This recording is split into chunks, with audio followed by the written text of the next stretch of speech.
Welcome to the deep dive. Today we're taking a closer look at something that's become almost a buzzword, maybe even a bit of a sacred cow in modern business. Hmm. Engagement. Hmm. It's just everywhere, isn't it? You see companies pouring money into tools like, advanced chatbots, these subtle nudges, feedback systems, AI insights. All of the tech. Exactly. And the promise, it always sounds great. Deeper understanding, faster responses, better outcomes. Leaders love to talk about how they're enhancing engagement through automation. Mhm. It sounds so efficient. Right, efficient. But that's exactly where our sources today really push us, make us pause, and ask a pretty uncomfortable question, actually. Yeah. Are we genuinely engaging? Or are we just getting maybe better and better at engineering ways to avoid, well, difficult human conversations? Nah. Because behind those slick interfaces, our research suggests there's this quiet erosion happening. Trust, authenticity, real connection. It might be fading. So this deep dive, it's really about exploring whether these tools, the ones meant to connect us, might actually be maybe numbing our willingness to truly engage. We're here to unpack what the material calls the illusion of engagement. The illusion of engagement. Okay, that's a powerful phrase. And yeah, a bit unsettling. The idea that efficiency could actually cost us real interaction. It's a paradox. It is, because the standard story, you hear it all the time, especially from leadership, is all about optimization. We've automated operations, streamlined marketing, integrated engagement tools. It's like a checklist. The efficiency narrative. Yeah, a badge of honor, almost. But like you said, it forces that critical question from the sources.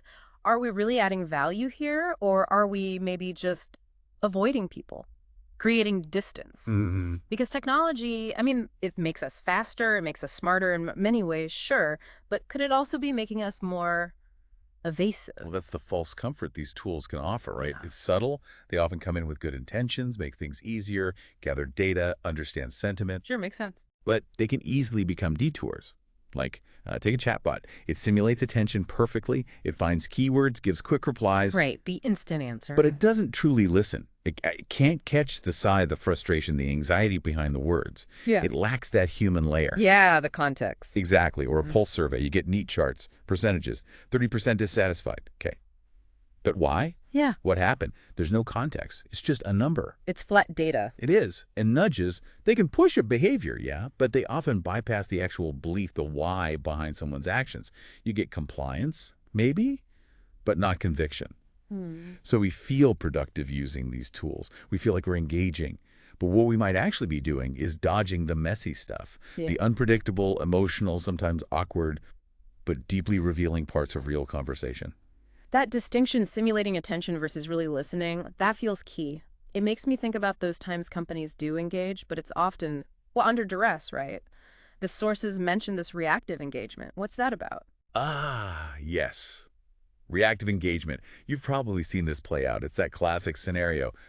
A company only springs into action when there's public outcry. Like a viral tweet complaining about service. Exactly that. A complaint goes viral on social media, suddenly everyone's talking about it. And then you see the urgency. Apologies fly, special teams get involved, the problem gets fixed, like instantly. Right, suddenly. It's all hands on deck. But the question the sources raise is crucial. Where was that urgency before? When the customer used the official channels, sent the support ticket, waited on the chatbot, filled out the feedback form. So it's not real engagement then. Yeah, It's performance. It's absolutely a performance. It's not genuine service or leadership. It's PR. It's optics, damage control. Pure and simple. Wow. And the implication here is pretty profound.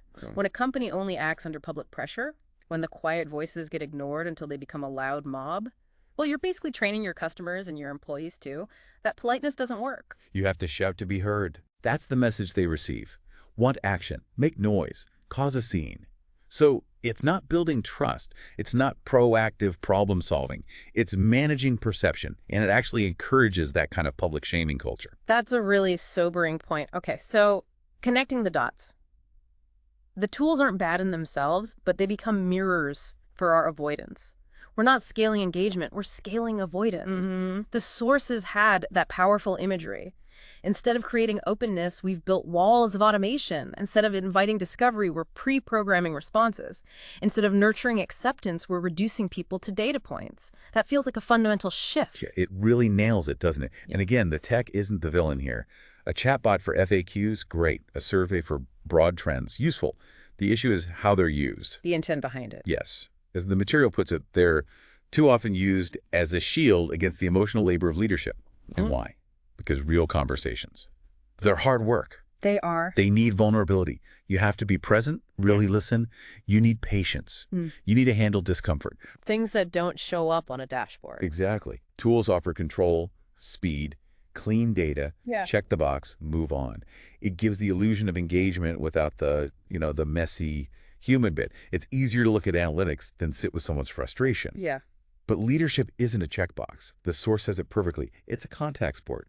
You have to be in the game, deal with the complexity. A contact sport. I like that. Yeah. So, okay, this picture is, well, it's pretty stark. Yeah.